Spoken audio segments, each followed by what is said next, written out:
galera, professor Arthur Damasceno na área, estamos aqui para começar mais um bloco de estudos do nosso direito constitucional e em especial agora trabalhar os nossos chamados direitos sociais.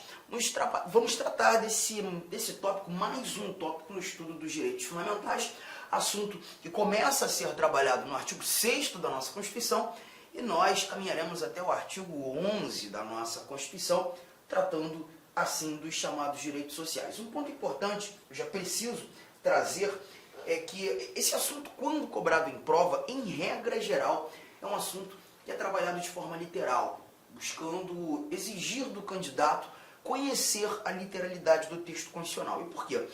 Muitos dos valores que nós estudaremos aqui, eles têm referência tanto com o direito do trabalho quanto do direito previdenciário.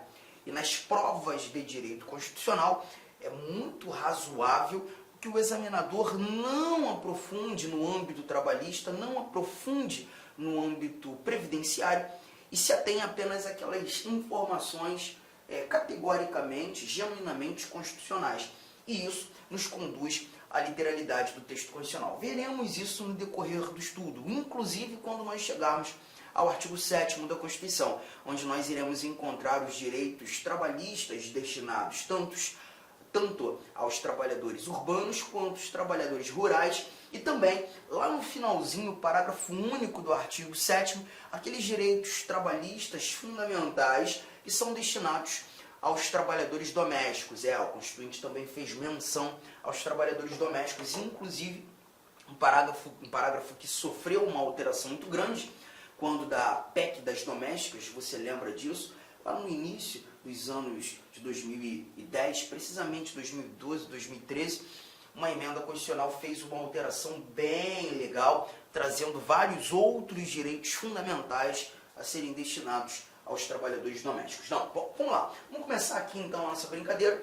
O artigo 6º já está na tela. Ele traz para a gente o seguinte: são direitos sociais a educação, a saúde, a alimentação, o trabalho, a moradia, o transporte, o lazer, a segurança, a previdência social, a proteção à maternidade e à infância, a assistência aos desamparados na forma desta Constituição. Quando a gente compara esse artigo 6º hoje lido, agora lido, com o artigo 6º original da Constituição de 1988, nós até percebemos que tivemos algumas inserções aqui. A moradia, o transporte, a alimentação, esses três dados, eles não se encontravam presentes na redação original de 88. Eles foram inseridos por emendas constitucionais, o que nos mostra, inclusive, que as emendas constitucionais elas atingem os direitos fundamentais, elas atingem cláusulas pétreas, sim, mas nunca no intuito de se restringir o núcleo essencial da norma ou de se diminuir de forma irrazoável aquilo que é protegido, aquilo que é garantido,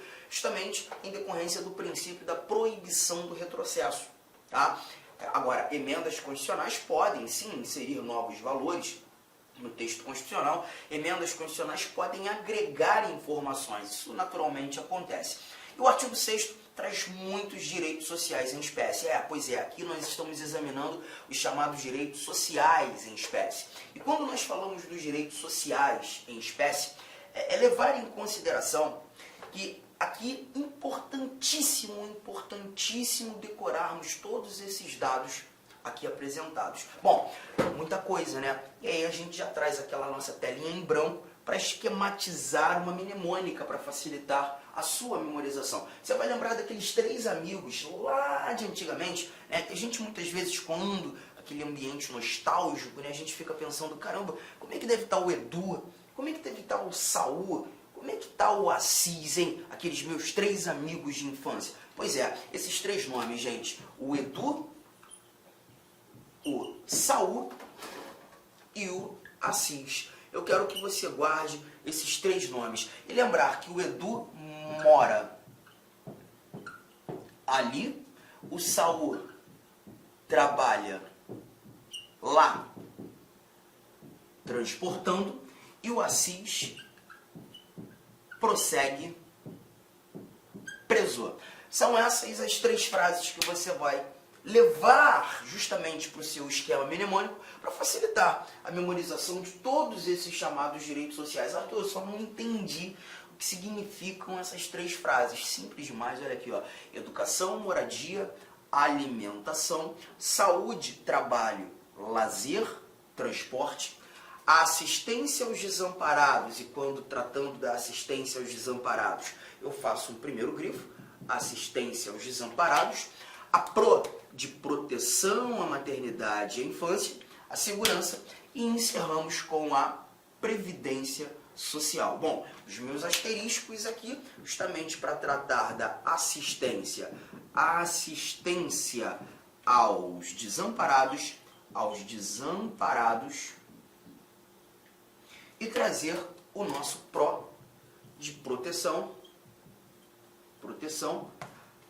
à maternidade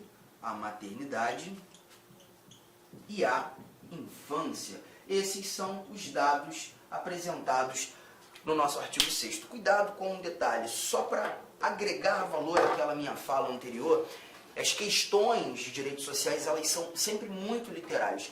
Muitas vezes, quando tratando desse artigo 6º, além do examinador exigir de você a memorização de todos esses direitos sociais em espécie, cuidado com as possíveis alterações. Muitas vezes, em algumas questões, nós encontramos proteção à maternidade e à juventude. Não. Perceba que estamos tratando da proteção à maternidade e à infância. Então, são esses dados que você precisa ficar esperto. Isso aqui é um problema para muita gente, mas eu sei que esse problema deixa de sê-lo a partir do momento que a gente faz esse esquema. O Edu mora ali, o Saul trabalha lá transportando e o Assis prossegue preso. Educação, moradia, alimentação, saúde, trabalho, lazer, transporte, assistência aos desamparados, a proteção à maternidade e à infância, a segurança e a previdência social. Tudo bem? Tranquilo? Printou? Print, porque agora a gente vai fazer, né, a análise mais uma vez desse nosso artigo 6º, a leitura que ele nos apresenta. Olha o que temos aqui, o artigo 6º, apresentando para a gente o seguinte, cadê você? São direitos sociais, a educação, a saúde, a alimentação, o trabalho, a moradia, o transporte, o lazer, a segurança, a previdência social, a proteção à maternidade e à infância, assistência aos desamparados na forma desta Constituição. Legal, só vou te pedir também para tomar cuidado com uma coisa. Tanto a moradia quanto o transporte e a alimentação, esses meus três grifos, são direitos sociais em espécie que não foram apresentados pelo Constituinte originário. Eles foram inseridos nesse nosso artigo 6º por emenda constitucional. E quando nós temos as inserções desses três dados no artigo 6º, isso aqui agrega valor àquilo que já conversamos no artigo 5º da Constituição, quando discutindo a possibilidade das emendas constitucionais irem ao encontro daqueles dispositivos que se apresentam como cláusulas pétreas. Bom, o Supremo Tribunal Federal já concluiu, né, que os direitos fundamentais, e não apenas os direitos e garantias individuais, mas todo o grupo, todo o bloco de direitos fundamentais deve ser visto como cláusula pétrea. As cláusulas pétreas, elas só não podem ter em seus núcleos essenciais restringidos por emenda constitucional. O núcleo essencial diminuído ou até mesmo abolido, mas uma emenda constitucional que tenha a pretensão de incluir valores, de dar mais protetividade às normas, inclusive aquelas que versam sobre direitos fundamentais, é sempre de bom grado, sempre de bom grado. Então nós temos aqui três dados inseridos por emenda, agregando valor e afastando a ideia do princípio da proibição ao retrocesso. Não seria possível retirar pela proibição do retrocesso, mas incluir sem problema algum. Aqui no nosso próximo parágrafo, parágrafo único, nós encontramos uma informação também recente, incluído pela emenda constitucional 114 de 2021, finalzinho do ano, 2021, precisamente dezembro daquele ano. E a informação que nós temos nesse parágrafo único diz respeito a uma questão assistencial. Está relacionado ao direito previdenciário, está relacionado à seguridade social. Todo brasileiro em situação de vulnerabilidade social terá direito a uma renda básica familiar, garantida pelo poder público em programa permanente de transferência de renda, cujas normas e requisitos de acesso serão determinados em lei. observada a legislação fiscal e orçamentária. Então a gente lembra que, quando tratando da Seguridade Social, a Seguridade Social, ela na realidade apresenta para a gente três pernas, tanto a saúde, quanto a previdência social e a assistência social. Lembrar, e vou trazer dados apenas relacionados à assistência social, a assistência social ela não exige uma contraprestação. A assistência social, os benefícios dela não estão destinados apenas àqueles que contribuem, negativo. Os benefícios da assistência social são destinados a todos aqueles que dela dependem, que dela necessitam. Engraçado, a Constituição, no âmbito dos direitos fundamentais, não falava tanto sobre a assistência social. Esse parágrafo único vem justamente resolver essa omissão, dizendo que todo brasileiro em situação de vulnerabilidade, ele terá, sim, a garantia de um benefício assistencial. O direito a uma renda básica familiar deve ser garantida pelo poder público. Hoje nós temos esse dado efetivando a ideia, né, daquela questão de se tratar diferentes, que são diferentes, da tal da igualdade material. A lei precisa desigualar os desiguais na medida de suas desigualdades. Tratamento diferenciado para quem precisa ser tratado de maneira diferente. Os direitos sociais, a gente percebe muito disso. Uma prestação ou prestações positivas do Estado, ações afirmativas do Estado, o tratar diferente quem precisa ser tratado de forma desigual. E o parágrafo único vem efetivamente garantir isso. Legal? Tranquilão? Bom, artigo 7º, agora a gente começa a trabalhar os chamados direitos dos trabalhadores urbanos e rurais, além de outros que visem a melhoria de sua condição social. Bom, vamos avançar um pouquinho? Eu quero começar examinando os 4 últimos incisos. Os 4 últimos incisos, 5, né? Que a gente começa a falar aqui do nosso 30, inciso 30. Tá aqui na telinha. Por que eu já vou matar esses 5 últimos incisos? 3 apresentados aqui na sua tela. Porque todos eles vão versar sobre proibições. Gosto muito de começar com essas proibições. São as proibições constitucionais no âmbito do direito do trabalho. Aqui nós temos o seguinte, ó, a primeira proibição de diferença de salários, de exercício de funções e de critério de admissão por motivo de sexo, idade, cor ou estado civil. A primeira proibição, né, não permitir essa diferenciação de salário, exercício de funções, critérios para admitir em relação a sexo, a questão de gênero, idade, cor, por óbvio, não é uma questão racial, e o estado civil. Legal. Segunda proibição, inciso de número 31. A proibição de qualquer discriminação no tocante a salário e critérios de admissão do trabalhador portador de deficiência. O que é literalmente plausível, literalmente razoável, né? Dar tratamento igual àqueles que são portadores de necessidades especiais. 32. Proibição de distinção entre trabalho manual, técnico, intelectual ou entre os profissionais respectivos. E aqui a ideia de não distinguir, de proibir a distinção, é de não dar maior privilégio para um, menor privilégio para outro. Todos devem ser tratados de forma idêntica. Legal? Mais um pouco o nosso inciso de número 33, que para mim é o mais chato que tem. A proibição de trabalho noturno, perigoso ou insalubre a menores de 18 anos e qualquer trabalho a menores de 16 anos, salvo na condição de aprendiz a partir de 14 anos, redação dada pela Emenda Constitucional 20 de 1998, está aqui uma remissãozinha, né? Nada de tão absurdo. E o nosso inciso 34 encerra trazendo a igualdade de direitos entre o trabalhador com vínculo empregatício permanente e o trabalhador avulso. A gente verifica muito disso, né, em final de ano, por exemplo, quando nós temos aqueles trabalhos temporários, né, que serão exercidos por trabalhadores, muitas vezes em lojas, em estabelecimentos comerciais, né, ele já é contratado para atuar durante um período certo, e aí a gente tem uma exigência de igualdade, né? Uma vedação, uma proibição de distinção entre o trabalhador com vínculo empregatício permanente e o trabalhador avulso.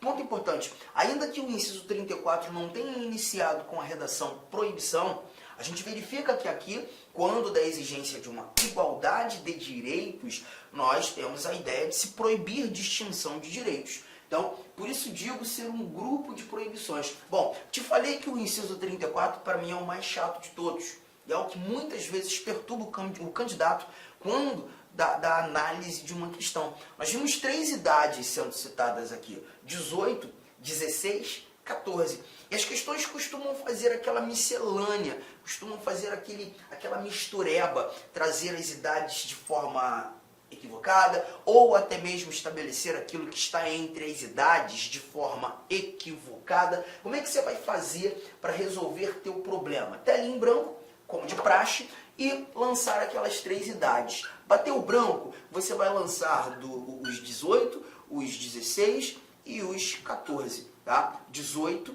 16, 14. E vai lembrar de alguns detalhes acima dos 18, outros abaixo dos 14. Por exemplo, acima dos 18 eu posso exercer trabalho? Posso fazer alguma coisa? Sim. Acima dos 18 eu posso tudo. Óbvio, desde que seja legal, hein, gente? Pelo amor de Deus. Abaixo dos 14, posso algo? Não posso nada. Devo apenas estudar, tá? E aí eu estou lançando aqui. Tua preocupação vai ser os dados que nós inseriremos entre os 16, 18 e os 14, 16. Dos 16, 18, posso muita coisa? Posso muita coisa. Na realidade, você vai aqui estabelecer uma exceção, exceto o trabalho noturno, o trabalho perigoso e o trabalho insalubre. Isso aqui nós retiraremos. E dos 14 aos 16, você vai lembrar de um apenas, porque dos 14 aos 16, a única possibilidade é o trabalho, o exercício de menor aprendiz. E esses são os dados, um esqueminha rápido que você monta justamente para evitar qualquer tipo de problema nesse contexto. Acima dos 18 eu posso tudo, abaixo dos 14 eu não posso nada. Dos 14 aos 16 apenas aprendiz, dos 16 aos 18 eu posso quase tudo, exceto quando verificando trabalho noturno, trabalho perigoso e o trabalho insalubre. Juntão, tranquilidade, fechou? Bom, vamos então avançar lá para o início de tudo, agora examinar inciso por inciso, fazendo um verdadeiro bate-papo, né? E levando em consideração aqueles dados importantes e devem ser grifados no nosso material. Como te disse, gente, as questões de direitos sociais, inclusive quando examinando esse artigo 7º, elas são muito literais, muito literais. E aqui, inevitavelmente, nós tomaremos um cuidado de não enveredarmos para o estudo do direito do trabalho, que não será exigido no âmbito do direito constitucional. Se você está se preparando para um concurso que traga a exigência do estudo do direito do trabalho, do direito processual do trabalho, outros 500. Aí você vai ter que examinar de maneira mais profunda, como, por exemplo, seguro-desemprego, né, a proteção do trabalho, né, contra a despedida, a dispensa arbitrária sem justa causa, fundo de garantia, 13º, valores que nós encontraremos aqui. Mas aqui o nosso bate-papo vai ser mais literal. Primeiro inciso, o primeiro direito dos trabalhadores urbanos e rurais garantido pelo nosso Constituinte. A relação de emprego protegida contra despedida arbitrária ou sem justa causa nos termos da lei complementar, que preverá a indenização compensatória, dentre outros direitos. Pontos importantes. Você precisa lembrar que estamos falando da despedida arbitrária ou sem justa causa. Lembre-se, gente, que é a despedida com justa causa ou até mesmo aquela despedida em decorrência, que na realidade seria justa causa, né, de uma falta grave praticada pelo trabalhador, ela não vai garantir essa indenização compensatória. Sabemos hoje que essa indenização compensatória gira em torno dos 40%, Arthur, prevista em lei complementar, né? Pois é, um problema que nós temos é que essa lei complementar ela ainda não existe. E justamente por não existir, nós levamos em consideração um dispositivo que está lá no nosso ADCT, no ato das disposições constitucionais transitórias, garantindo recomendação que víamos, né, sob a égide da Constituição anterior, algo que é pretérito à Constituição de 88, até que nasça a legislação complementar, até que nasça a lei complementar para tratar realmente dessa proteção da despedida arbitrária ou sem justa causa. E essa regra pré-existente à Constituição de 88, garantiu os 40%. E é o que nós temos aqui, essa indenização compensatória. Legal? E até então, até o nascer da lei, nós ainda utilizaremos essas regras. Há de se examinar o artigo 10 do ato das disposições constitucionais transitórias. Mas, de novo, fui até além do que deveríamos. O cuidado é você lembrar que há a exigência da criação de lei complementar para que seja implementada efetivamente regras próprias, relação de emprego protegida contra a despedida arbitrária sem justa causa. Seguro-desemprego é algo muito conhecido, mas o cuidado que eu preciso que você guarde é seguro-desemprego apenas destinado a casos de desemprego involuntário. Muitas questões costumam apontar o desemprego voluntário. Você lembrar, se estamos tratando de desemprego voluntário, quando eu peço dispensa, eu não mais desejo exercer atividades profissionais naquele determinado estabelecimento profissional, naquela determinada atividade empresarial, eu não farei jus ao seguro-desemprego. O seguro-desemprego ele vai ser efetivamente destinado apenas para aqueles que foram demitidos. O desemprego involuntário, aquele que não partiu efetivamente do empregado, mas sim do empregador. O nosso inciso 3º traz apenas o fundo de garantia por tempo de serviço, regras próprias, né? E aquele recolhimento que deve ser feito pelo empregador mensalmente, levando em consideração o valor de remuneração do seu empregado, salário mínimo fixado em lei, nacionalmente unificado, capaz de atender às suas necessidades vitais básicas e às de sua família, como moradia, alimentação, educação, saúde, lazer, vestuário, higiene, transporte, previdência social, com reajustes periódicos que lhe preservem o poder aquisitivo, sendo vedada sua vinculação para qualquer fim. Aqui nós temos, na realidade, um dos dispositivos mais bonitos do texto constitucional. E eu até brinco em sala de aula que aqueles concurseiros, aqueles concursandos que muitas vezes estão iniciando, né, a vida, essa jornada de preparação, por desconhecerem o inciso 4º, por nunca terem lido esse inciso 4º do artigo 7º, quando pinta essa informação numa questão de prova, ele acha que é mentira. Ele acha que isso aqui é loucura, né? Porque você verifica a informação ser esse salário mínimo capaz de atender às suas necessidades, as necessidades do empregado e as da sua família, né? Com moradia, alimentação, educação, saúde, lazer, vestuário, higiene, transporte e previdência social. A gente até fica sem ar de ler tantos dados que devem ser ali abarcados pelo salário mínimo, né? Com reajustes periódicos que lhe preservem o poder aquisitivo. É linda essa redação, tão linda que a gente muitas vezes não toma cuidado com o ponto mais importante que nós temos aqui. Vedada sua vinculação para qualquer fim. O próprio Supremo Tribunal Federal tem súmula vinculante tratando de uma vedação, né, a ser o salário mínimo utilizado como base de indexador de cálculo. É a súmula 4, deixa eu só pegar aqui e aí a gente já mata isso com tranquilidade. Súmula vinculante, súmula vinculante 4 do Supremo Tribunal Federal. Eu faço a leitura para você. Quem sabe a gente vai fazendo aqui ao vivo mesmo, né? Olha aqui, ó.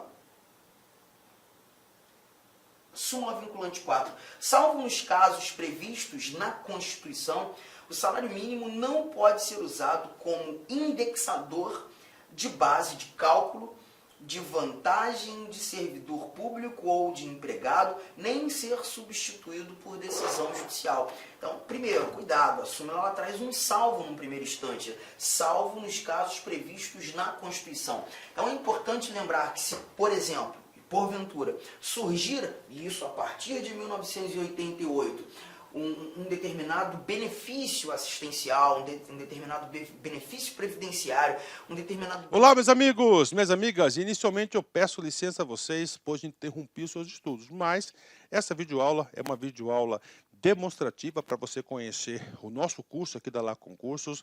É um curso 100% focado no concurso da Universidade Federal do Rio de Janeiro para o cargo de assistente em administração. Cara, um curso muito competitivo que eu tenho certeza absoluta, se você seguir as nossas orientações pedagógicas, se você assistir as nossas videoaulas, prestar bastante atenção, você vai ter reais chances de aprovação.